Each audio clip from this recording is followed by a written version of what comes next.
Welcome everyone to Daf Yomi 1 week at a time, Masechet Pesachim.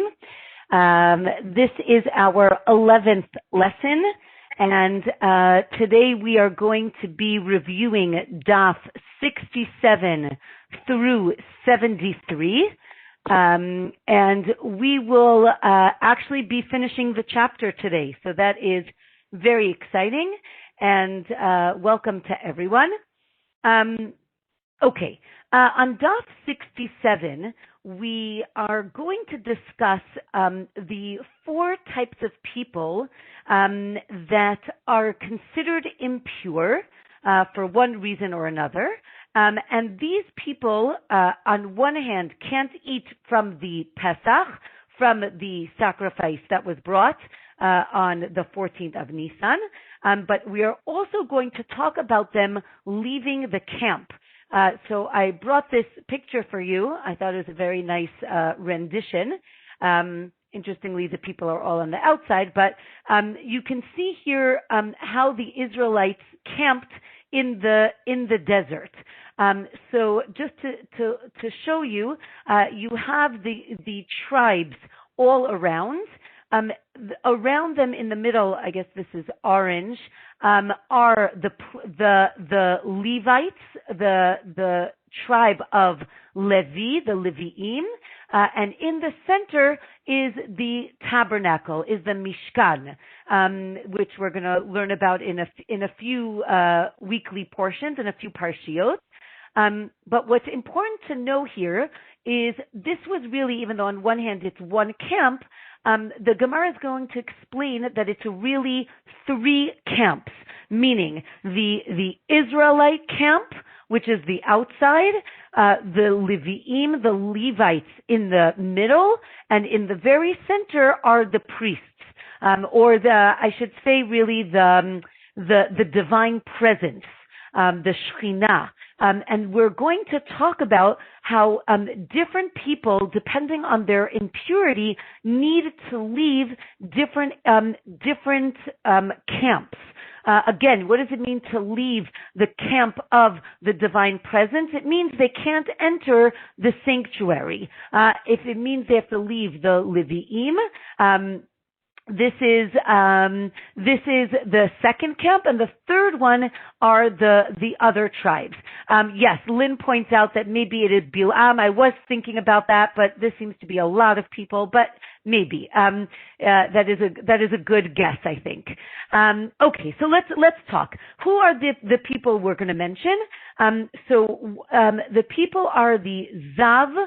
The Zav and the Zava are a man and or woman that have an unnatural emission, again, either seminal emission or blood, a Nida, and a Yoled. Nida is a woman with a natural blood flow, and a Yoledet, a woman who just gave birth.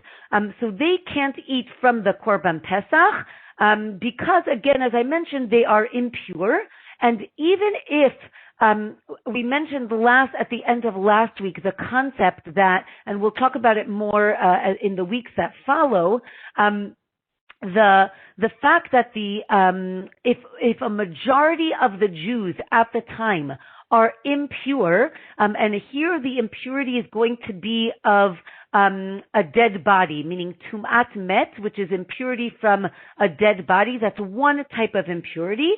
If the majority of the nation is impure because of that, then they can eat the Korban Pesach even though they are impure. However, our Gemara says that these other people cannot eat the Korban Pesach.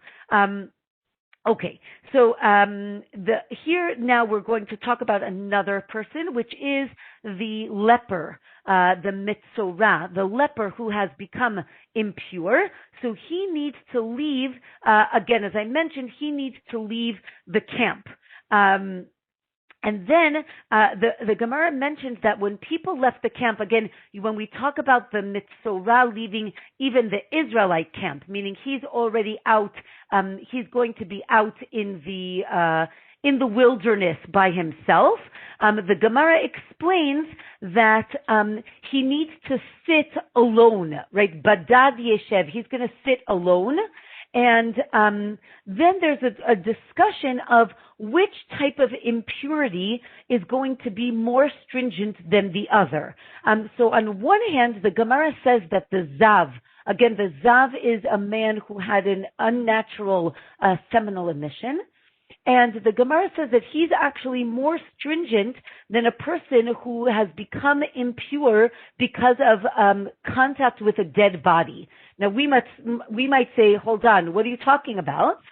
So the Gemara explains that if again, the Zav, the impurity is coming from his own body, and therefore maybe it is more severe as opposed to the person who is Tameh Met, who is impure because of touching a dead body. That was something external. On the other hand, as we know, touching a dead body gives us a very stringent impurity, right? One that takes 7 days, and the sprinkling of the ashes. So that seems to be more stringent. Okay. From here, again, we're going to say now the Zav is more stringent than not the Tameh Met, not from the contact with a dead body, but maybe contact with a sheretz. Remember, the sheretz is that creepy, crawly creature. And then again, we can say, no, maybe sheretz is even more stringent. Again, now we're going to continue our comparisons. Maybe the leper is more stringent than the Zav. Again, why? Because the leper needs to let his hair grow, he needs to tear his clothing, as opposed to the Zav doesn't. Or, again, as we mentioned, the Zav will affect different utensils and make them impure in a more stringent way. So, again, we're going to continue comparing. And the last one is what's called a Baal Keri. This is I would say, like a natural, a man who has a natural seminal emission, not because of any sort of disease. And that seems to be the least stringent. Okay. Then we say that, again, maybe this Baal Keri, again, the natural emission, is going to be like someone who touched the sheretz, that creepy crawly, because, again, they're only impure for 1 day. And now the question is, are they sent out of the camp? Are they sent out of the same camp? And from here we go on to 68 with a discussion of the different camps. Again, somebody who came into contact with a nida, again, a woman who has a regular natural flow, and someone who is tameh met, right, from a dead body, they cannot go into the main central area, which is the tabernacle, which is the mikdash. But again, remember we said the leper goes out of 3 camps, meaning he has to go all the way out of the entire camp, whereas the Zav is a man who, again, has unnatural emission. He goes out of 2 camps, meaning he can only be where, I guess, the more colorful area is, and the person who touched a dead body only cannot go into the center camp, but can be in the Levite camp. So it's just interesting, I think, first of all, to see what the camp looked like and what it meant in terms of coming closer or not coming closer. And then I think just it's interesting to think about, there are certain people that after this distancing need to come to the sanctuary and bring a sacrifice. Now we can really visualize what that means, right? If the leper is sent out and is all the way by himself or herself outside of the entire camp, if at the end they now have to go all the way to the center, that's a very, I would say, positive experience. So that's just interesting to think about all the impure people who were sent out. Interesting that a lot of them need to bring a sacrifice at the end to kind of bring them back in, almost like a reinitiation.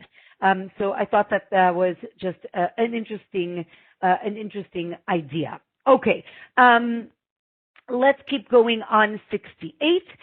We said that back to our original Mishnah that we talked about last week, we're going back to the different things that can be done on Pesach, the Erev Pesach that falls out on Shabbat, right? The 14th of Nissan, that is Shabbat. Remember, we talked about certain things that are allowed to be done and certain things that are not allowed to be done. So one of the things that we said was you can scrape the intestines to remove all the bile that's inside.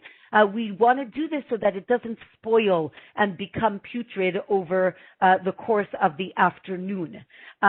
From here, interesting, the Gemara brings up a verse that says that the righteous people will inherit the property of the evil people. And we're going to use this verse to understand michui or mecham means putrid, and that is getting rid of something that is putrid, right? So the righteous people will inherit all the property from the people who are evil. Okay. Okay. From here again, from here, then we get into a discussion about the righteous people being resurrected, and what actually is going to happen. The Gemara interestingly gives us some details about what is going to happen. So we have a very famous verse that discusses that od yoshvu zkenim uzkenot, right? The older people, the elderly will be sitting with the children, watching everybody in the street rejoice. And it says that each person will sit with a staff, and it seems that again God will revive these people, right, forever, that there's no death anymore for the Jews. Interestingly, the non-Jews, it seems, are going to be the shepherds and the farmers, and they will help the Jews with the work that needs to be done. Then we have this discussion about the sun and the moon. Because there's one verse that says that the sun and the moon will be embarrassed, meaning there will be no light from them at the end of days. But there's another verse that says that the sun and the moon it's going to be so bright. So the Gemara actually makes a distinction, which is interesting, about two time periods.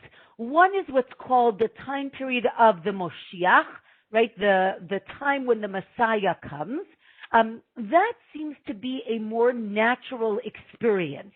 That is when the Jews, well, again, there is a difference of opinion based on different Jewish philosophers, but the Rambam, Maimonides, says that time period is going to be very natural. Just the Jews are going to be a sovereign nation, and the non-Jews will recognize the sovereignty of the Jews. The Ramban and Nachmanides actually say that this time period will actually be more miraculous, but it seems that again it's still, I would say, in this world. However, the next time period is what's called Acharit Hayamim, or right, the end of days, or Olam Haba, the next world. That world seems to be much more spiritual. Some say it's completely spiritual. It's a world of just spirits, of just neshamot, of souls. So it seems that right, on one hand, there'll be very bright light maybe when the Messiah comes, but in the world when it's more spiritual, we will not need the light of the sun and the moon, because again, it will not be a very physical existence. It will be more of a spiritual existence.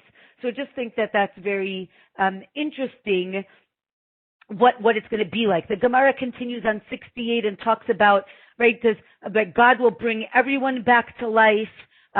right? That maybe, kids ask this, right? How do you come back to life? At what age? At what, like, health status? Right? So this Gemara actually on 68 says that if you were sick when you died, so you are resurrected sick, so you are resurrected, and then God will heal you.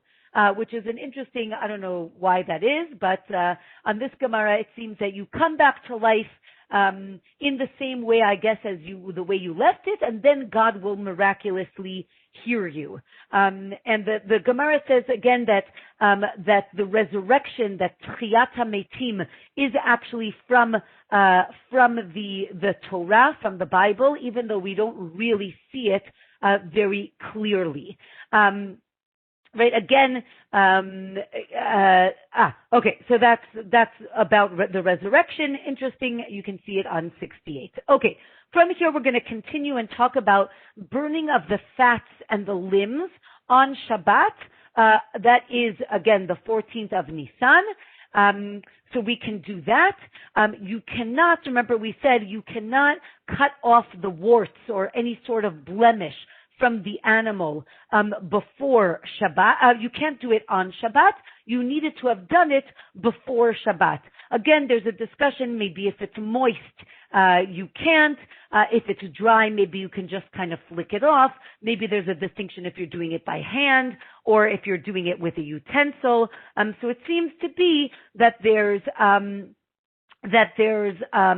difference of opinion on if you're allowed to do this or not. I see Ilana asked, what are considered evil people? That is a good question. I think that's a larger question. I think, again, it's a good question. It could be people who, don't believe, I don't want to even go there now. I think that it is a larger conversation. I think Rishaim are those who make the righteous people suffer. Again, whether it's physically or emotionally. It's a good question, I think, for another time. So thank you and sorry. Okay. So now we get into an entire discussion about is shchita, ritual slaughter, can it be done on Shabbat or not? We saw that you can do it for the Pesach offering. What about other offerings? And here we're going to get into the idea that there are other sacrifices that are brought on the festivals. So there is the korban, the sacrifice that's called the festival sacrifice, the korban chagiga. Chagiga means to rejoice. So that is brought on the three main festivals. But we're going to learn that it cannot be brought on Shabbat. It can be brought the next day. So here the Gemara talks about, again, on different holidays, how are we going to celebrate them? How are we going to rejoice? As you know, in Jewish law, or at least in the Talmud, rejoicing is usually done over wine and meat. And how do you get that meat? By bringing this sacrifice, the Korban Chagiga. A part of it is put on the altar, but the other part is given to the people who brought it, and that is your meat for the holiday, right? So it's like you go home, you have a barbecue, and that's what you're going to eat. So the Gemara talks about this the importance of enjoying the holiday. Now, if you can't do it on Shabbat, again, for the festival, it's okay. But if you can't do it on Shabbat, let's say the festival falls out on Shabbat, what are you going to do? So again, the Gemara talks about you can drink. The Gemara talks about, again, learning Torah brings you joy, and that is something that we do on Shabbat. That is something that we do on the festivals, right? Oneg, we talked about that in Masechet Shabbat, the idea of Oneg Shabbat, to enjoy the Shabbat. That's done, again, with food, with singing, with getting dressed nicely, right? Again, the same idea on Purim. We enjoy, that's good, right? Purim is coming up. We enjoy Purim by having a feast, some by drinking. I'm not into the drinking, but by the feasting is good. Okay. And then there's a statement that there was a sage who would fast every day. He would eat at night, except for Purim and Erev Yom Kippur, right? On these days, before Yom Kippur, again, he's going into a 25-hour fast. And on Purim, where we have a mitzvah, we have a commandment to enjoy the day, and therefore he would eat, right? Again, the concept that if you eat on the day before Yom Kippur, right, on the 9th of Tishrei, that is a mitzvah, right? It is actually a commandment, because just like you're going to fast on the 10th day, you're supposed to eat on the 9th day. Is the question on Shabbat, do you mean for Yom Kippur, Zohar? Clarify your question. Yes. Oh, would he fast on Shabbat? That's a good question. You're really not supposed to fast on Shabbat, so that is an excellent question. I'm not sure. I'm not sure, because it did say every day. That is an excellent question. Not sure. Okay. All right. 1 second. Okay. So as we mentioned, how do we enjoy? Again, the bottom of 69, Rav Sheshet would feed his soul with Torah learning. I thought that was such a beautiful line, right? We feed our body with the meat and whatever we're eating, but we feed our soul with learning Torah. So that is what he would do in order to enjoy the world. Okay, from here, yes, Yom Kippur, if it falls out on Shabbat, which it can, you do fast, yes. Tisha B'Av, we do not fast on Shabbat. It is pushed off to Sunday. Excellent questions. Okay, 69. We're moving on to a concept that's called machshirei mitzvah. These are actions or activities that need to be done in order to prepare for doing a mitzvah. And the question is, are these what's called doche Shabbat? Can you do them on Shabbat or not? And as we mentioned before, if it's something that can be done before Shabbat, it's better to do it before Shabbat. If not, then you can do it on Shabbat itself, again, because we need to do it for the mitzvah. Okay, from here, there was actually a whole, I would say, argument between Rabbi Eliezer and Rabbi Akiva. He was insulted and he actually cursed Rabbi Akiva. It turns out Rabbi Akiva was really just reminding him something. It was a very interesting, I would say, disagreement, and how you see that the sages do get into some heated issues. Okay. We then get into the concept, in Hebrew it's called haza'ah, which means sprinkling. As I mentioned before, if someone would become impure because they touched a dead body, then they would have to go through a process of purification. That meant for 7 days they could not go to the sanctuary, and then on day 3 and day 7, they would need to be sprinkled with water that was mixed with the ashes of the red heifer, the para aduma. Now, the person needed to be sprinkled on that 7th day, on the last day, so that he could go to the mikvah, to the ritual bath, and then he could eat the Pesach that night. However, there seems to be a disagreement whether or not you can do this on Shabbat, the actual sprinkling. Again, on one hand, it is the only way for this person to be able to eat from the Korban Pesach.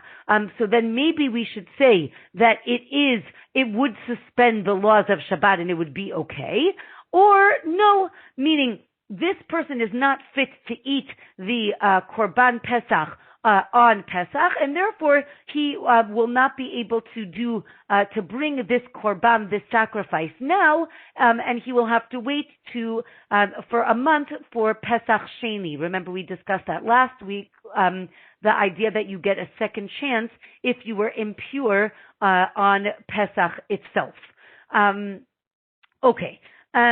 Now, the next concept is the idea, and we mentioned this a little bit last time, is the person who was uncircumcised. This person, again, cannot eat korban Pesach. However, right, this person needs to circumcise himself before Pesach, and then he can eat from the korban Pesach. But, right, the Gemara says that if everyone in Israel doesn't have a circumcision, then they must do the circumcision, and then they can bring Pesach. But if everyone is impure, then we said that they could bring the korban Pesach even in their impurity. So there seems to be a distinction between, again, being uncircumcised and being impure. Okay, again, so now, again, the same idea with the person who is impure by touching a sheret, again, that creature. If, again, he must make himself pure for the korban Pesach. Okay, from here we discuss the idea about, and we'll see it in the next Mishnah, can you slaughter the Pesach offering for someone who is impure and can't eat it? Again, they're fit to eat it, but right now they can't. And it seems that you can do it because hopefully we'll see. Even really, he could have eaten it, but he at this exact moment cannot eat it. And the law seems to be like Rabbi Akiva, who says that as long as you can do things before Shabbat, then you need to prepare before Shabbat. And anything that you cannot do before Shabbat, you can do them on Shabbat itself. This is for the sacrifice, but also for circumcision. Okay, at the bottom of 69, we have the next Mishnah. And here we're going to talk about, as I mentioned before, the Korban Chagiga, that festive sacrifice. Okay, so the question is, when do you bring this Korban Chagiga? Right, it's brought with the Pesach during the week, again, not on Shabbat, which again, as I mentioned, you're not allowed to slaughter it on Shabbat. And it's only if everyone is pure, and if there won't be enough meat from the Korban Pesach itself, then you can bring the Korban Chagiga. But if Pesach falls out, right, Erev Pesach falls out on Shabbat, or if everybody is impure, or if you have enough meat, then you do not bring the Korban Chagiga on the 14th. We see that it is brought from any animal, meaning cattle, sheep, or goats, whether they're male or female, and it's eaten for 2 days and 1 night, which we're going to talk about in a minute. And as we said again, the Chagiga cannot be brought on Shabbat. And we see, therefore, it is not mandatory to be brought on the 14th. Okay, let's move on to Daf 70. And now we're going to discuss the Korban Chagiga in great detail. So as we said just now, it's eaten for 2 days. So the Gemara says that this is not like Ben Betera. Ben Betera says that it's actually only eaten for 1 day, like the Korban Pesach. Right? And Ben Betera is going to say that the Korban Chagiga that is brought on the 14th is inherently linked with the Pesach, and therefore it's going to have very similar laws.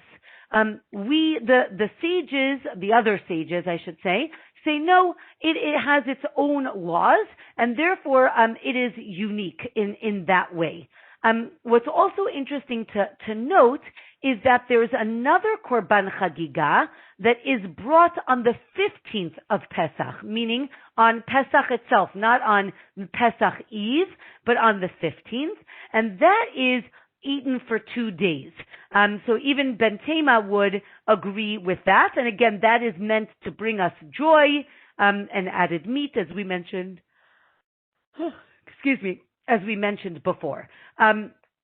So again, as I said, Ben Tema says that the Chagiga is very similar to the Korban Pesach, the one that's brought on the 14th, and therefore it must be eaten roasted, just like the Korban Pesach, which we haven't yet learned, but we'll learn it in a week or two. And he says again that it needs to be eaten in 1 day. And you cannot break its bones, which we didn't learn yet either. But it's important to recognize that the Korban Pesach was not allowed. You weren't allowed to butcher it, meaning you weren't allowed to break its bones. And therefore, says Ben Tema, you're not allowed to do that with the Chagiga either. And from here, because we're talking about breaking bones, the Gemara says, what happens if you find a knife in Jerusalem on the 14th? You can assume that it is pure, again, because everybody is coming with their purified utensils to do the Korban Pesach. But if you find it on the 13th, you can assume, or you're not sure, so therefore we assume that it is impure, and therefore you must put it into the mikvah. But if you find a meat cleaver, and here is, again, a meat cleaver for breaking bones, the Gemara says, that you can assume is impure because you don't need that for the Korban Pesach because you're not allowed to break the bones of the Korban Pesach. And from here, the Gemara seems to say, well, maybe this cleaver is going to be used for the Chagiga. Maybe it's a proof that you can break the bones of the Chagiga. And the Gemara goes back and forth to try to understand what the case could be, and it comes out with a crazy case that maybe the Nasi, the leader of the Jewish people of the time, died, and therefore everybody became impure at the same time.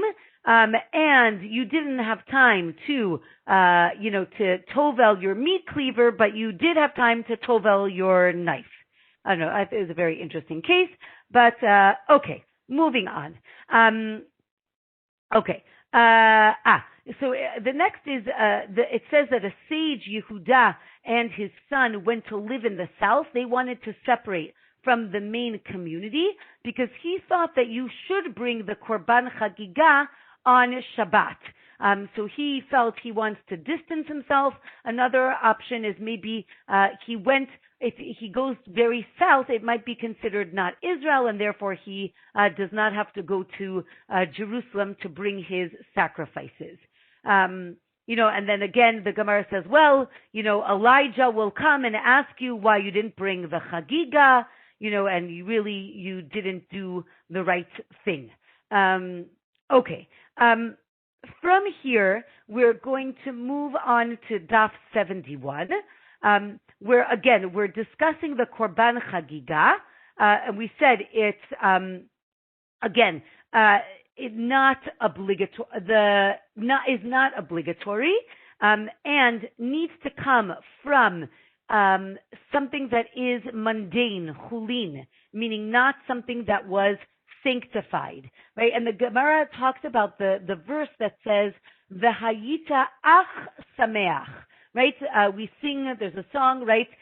We have to be happy on the festival, right? It says, and you have to, right? You have to only, you have to even be happy. So what does that mean? Right? That means the Gemara talks about on Sukkot, that means even the last day of Sukkot, even Shmini Atzeret, you need to be happy, and you need to, maybe you need to bring the Korban Chagiga on that day. The Gemara continues and says that now back to Pesach, on the 14th day, you bring the Korban Simcha, right? And not chagiga. And then we said no, right? Again, it's designated for the 14th, and you only bring it on the 15th. Again, if it falls out on Shabbat. Again, since we're talking about simcha, what brings us joy on the festival, right? So the Gemara talks about bringing the korban and singing Hallel. That brings us much joy during the festival, right? This should be done on all 8 days of Sukkot. But maybe only 7, right? Again, if the first day of Sukkot fell out on Shabbat, and then we say no, even other sacrifices that are brought on Sukkot are also simcha, right? They also bring us joy, and you can maybe even bring those on Shabbat.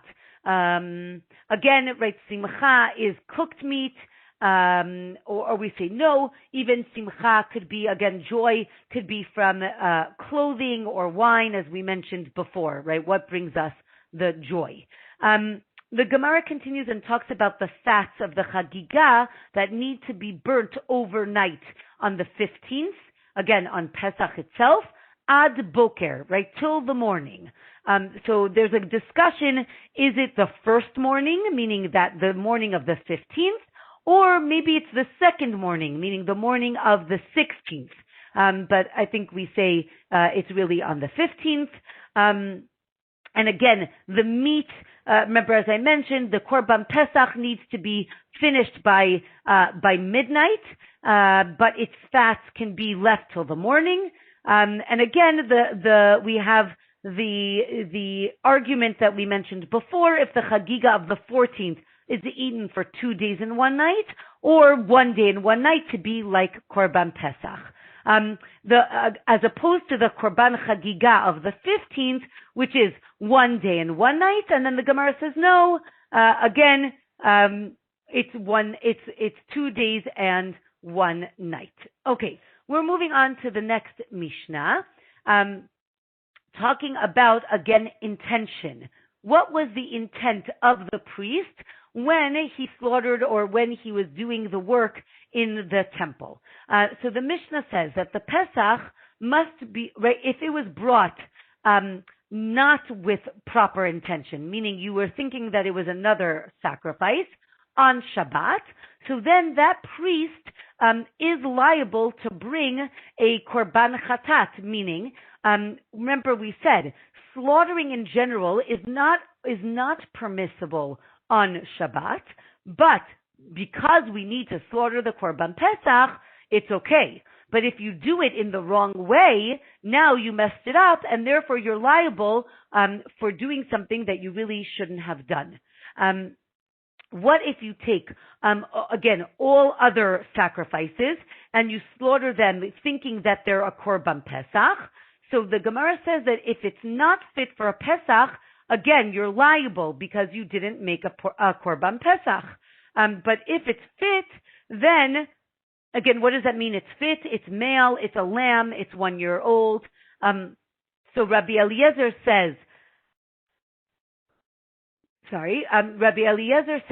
you are still, you are liable, meaning you didn't do the right thing. Rabbi Yoshua says because it really could have been a Pesach, then you are exempt and it would be okay.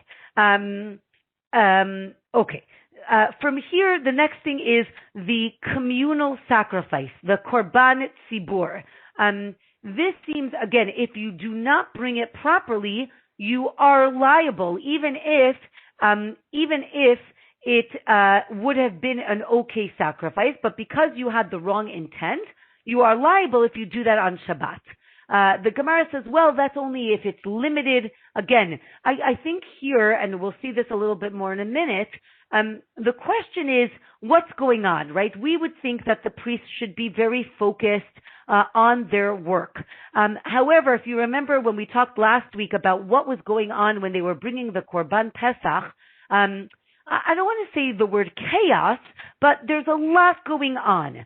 There are people who are, walking around. There are many, many animals being slaughtered, many, many people. So I think what the Gemara is going to say, and we'll see this in a minute, is you might be so preoccupied with doing a mitzvah, right? In Hebrew, it's called to'eh b'dvar mitzvah, right? You're so preoccupied, but because you want to do a mitzvah, you want to do the right thing. So Rabbi Yoshua basically says that you will be exempt, meaning because you were so preoccupied with fulfilling the mitzvah, okay, you made some mistakes, that's okay. And Rabbi Eliezer says, no, I don't care, meaning if you did it improperly, so then you're liable. You need to be very careful. And we're going to see as we continue on 72, this is a conversation that continues on to the next daf. So let's just finish the Mishnah. If you slaughter the animal for people who can't eat it or weren't registered, remember we mentioned last time, you needed to be registered for this sacrifice. So if they weren't, so then you are liable because you just slaughtered the animal on Shabbat, but for people who can't eat it. However, if you slaughter it for people who can and can't eat it, remember again, we have a group of people, so if some can eat it and some can't eat it, then the person is exempt, again, because for some people it's still okay. However, if you slaughter an animal that had some sort of blemish, you will be liable. Again, you should have checked it, you should have made sure before Shabbat.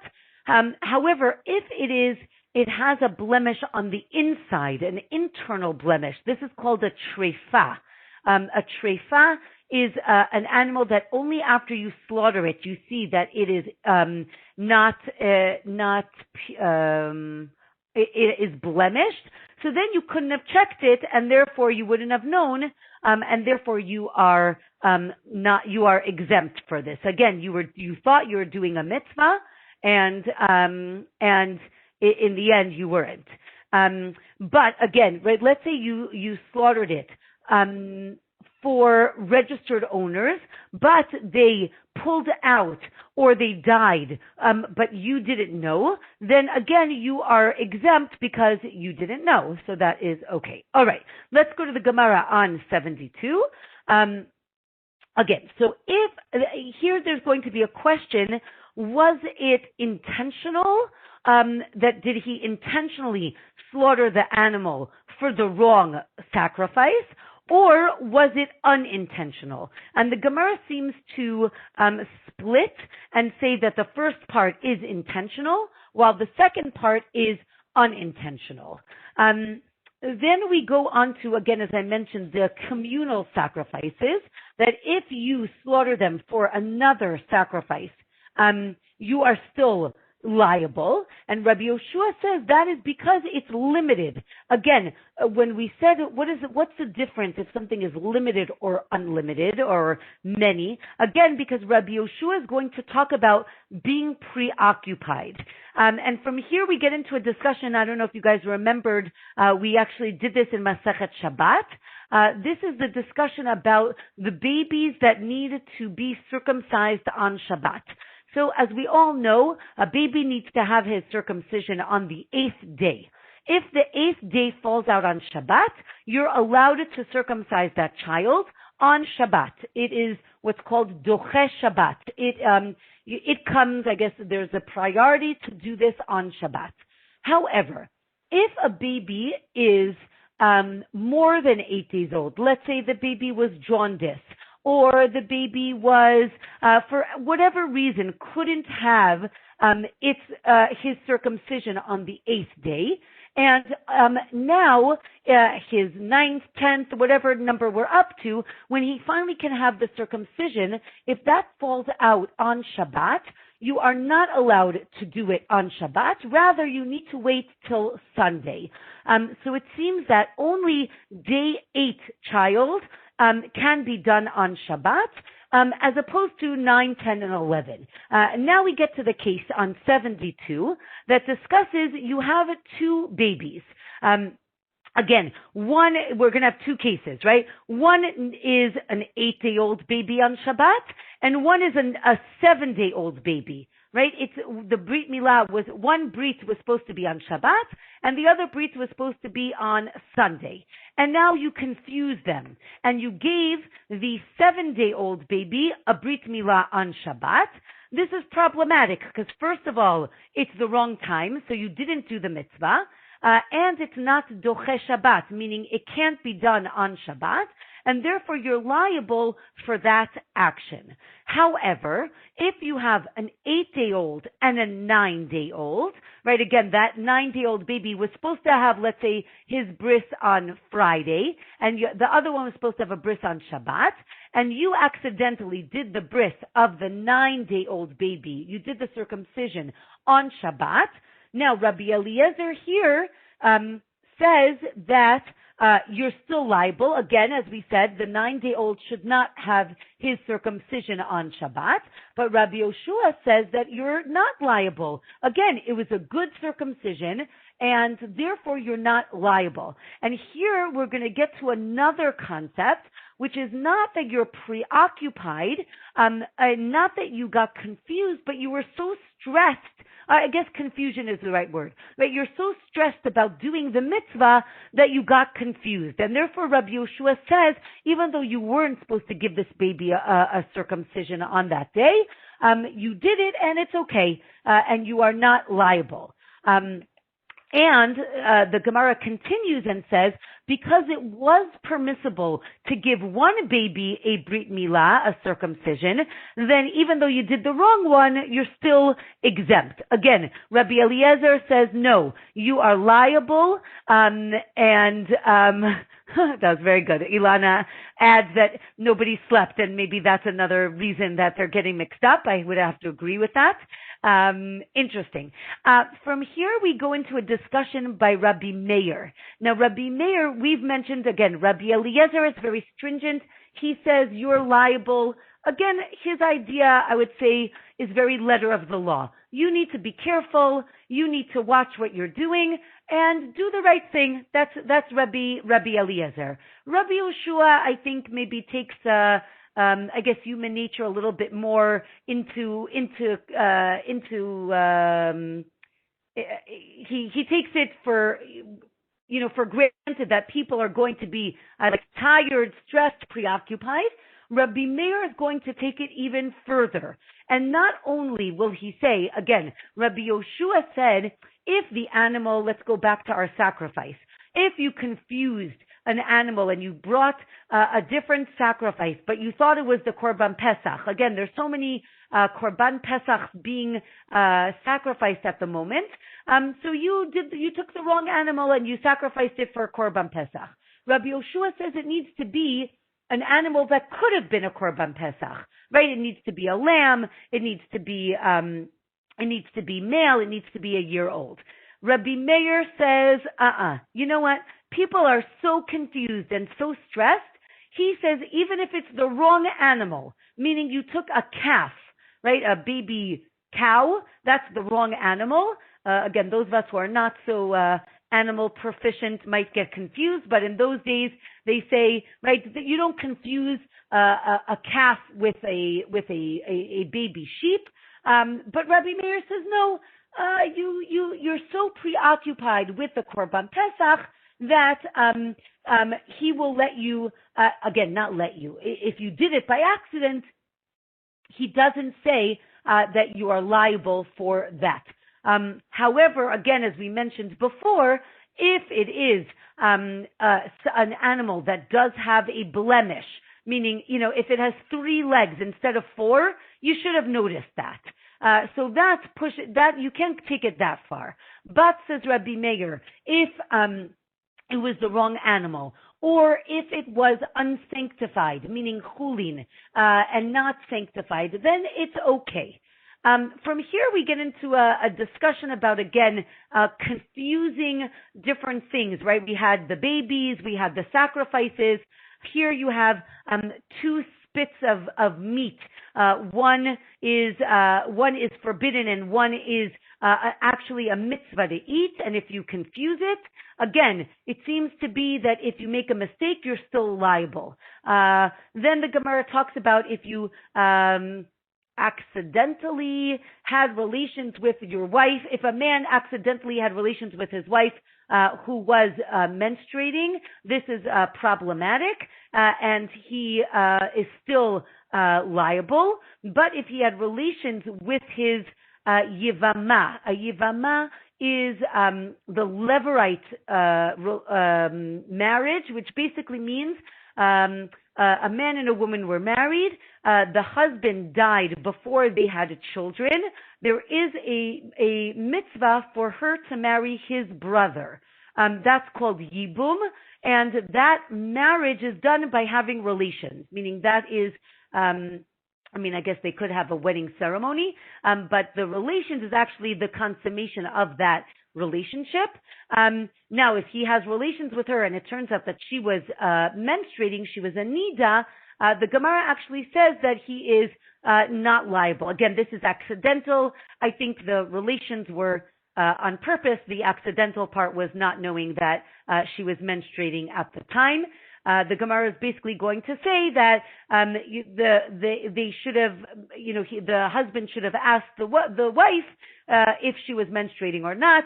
Again, the Gemara says that for the wife, he shouldn't have been embarrassed and he should have asked. But maybe for Yibum, again, this is his sister-in-law. Maybe he was embarrassed and that's why he didn't ask. Okay, let's move on to 73. There is the concept of if what's called mikalkel, right? If you're doing something that is destructive, that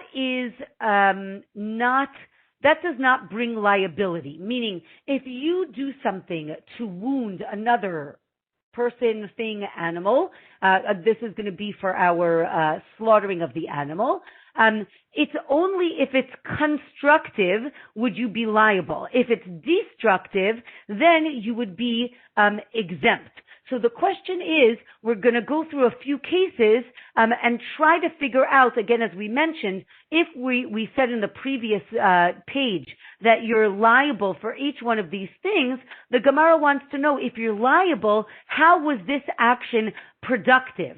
How was it constructive and not only destructive? So we go through each one. Again, the Gemara says that let's say you slaughtered the Korban Pesach for people who couldn't eat it. We said that you're liable. The Gemara says, why is that constructive?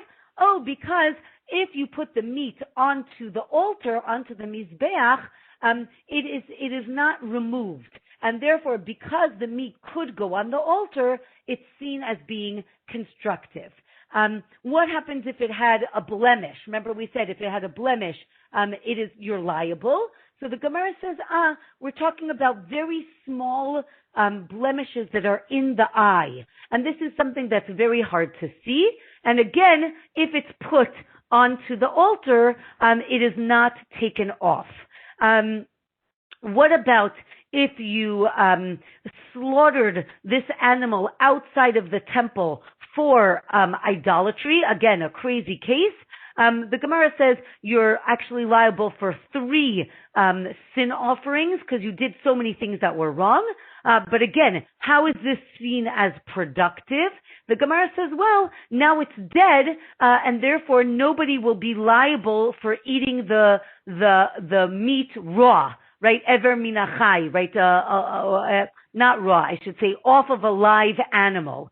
Okay. Then the Gemara continues and talks about if you slaughtered the Pesach, right? What if the members pulled out, right? So some say it needs to be burnt on the altar. Others say that it does not get burnt right away. Rather, you wait another day and then it's burnt. And here the Gemara is now, the rest of the daf is going to talk about the concept of akira. Akira means I designate a certain sacrifice to be a certain sacrifice, right? This sacrifice is going to be a Pesach offering. How or what do I do or not need to do in order to make it not a Korban Pesach? Right? Do I need to do akira? Meaning, do I need to say something specifically out loud to make it not a Korban Pesach? Again, I don't want to do that, but if I did it, does it make it not a Korban Pesach? Or does my action show that it is now, right, it is a Pesach or not a Pesach, right? Again, the ramifications here are, if I had the wrong intent but I did the right thing, maybe it would be okay. And the rest of this daf is discussing the machloket if I need akira or not. Do I need to do something actively or say something actively to change its status or not? And therefore, the Gemara goes back and forth. Then it talks about if the owners of the Korban Pesach became impure, tameh met, right? Impure because they were in contact with a dead body. The Gemara says it actually, again, needs akira. You need to do something specific. Otherwise, in general, you don't need akira, right? And again, Rav seems to say you don't need akira. You don't need to do something in particular, right? Let's say, and then we have another crazy case. If the owner dies after midday on the 14th, so again, this sacrifice was fit to be brought to the temple, but then it was pushed away, what's called a nidche. It was pushed away, meaning, as we said before, if the owner dies, you can't bring this sacrifice. So then the Gemara says you can't bring this to the altar, right? Even though, to put it on the altar, even if there was no akira, you didn't do any specific action. Why? Again, now the Gemara says, but if the animal is still alive, there's no such thing as it being dahui being pushed away, right? There's no such thing. As long as it's alive, it's still considered fit to be a sacrifice.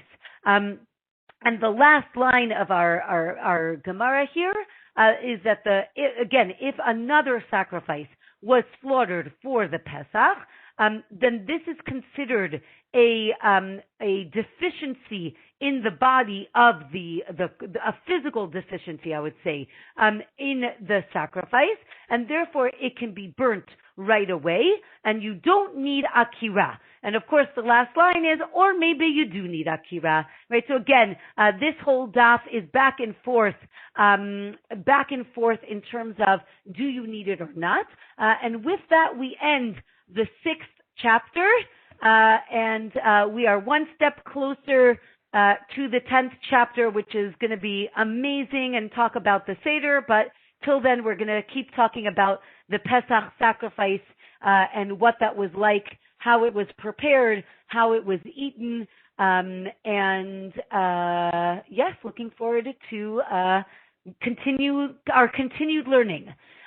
Zohar added dichui, so I wouldn't use the word disqualified because it has this implication of being like pushed off. So I guess you can say disqualified, but it was valid, and now for some reason it is, I guess, disqualified. You're right. We could say that. But I like the idea of being pushed away, dahui, right? It's pushed away, and the question is, can we bring it back or not?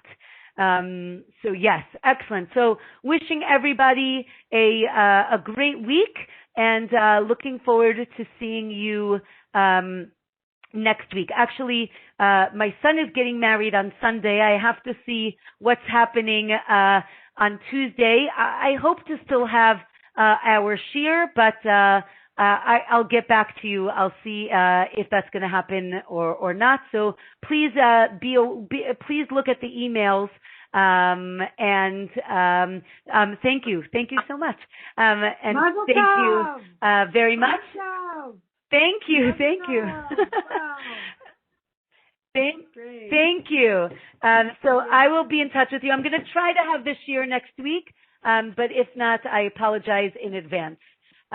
So wishing everybody a great week, and see you next week. Okay, Mazel tov.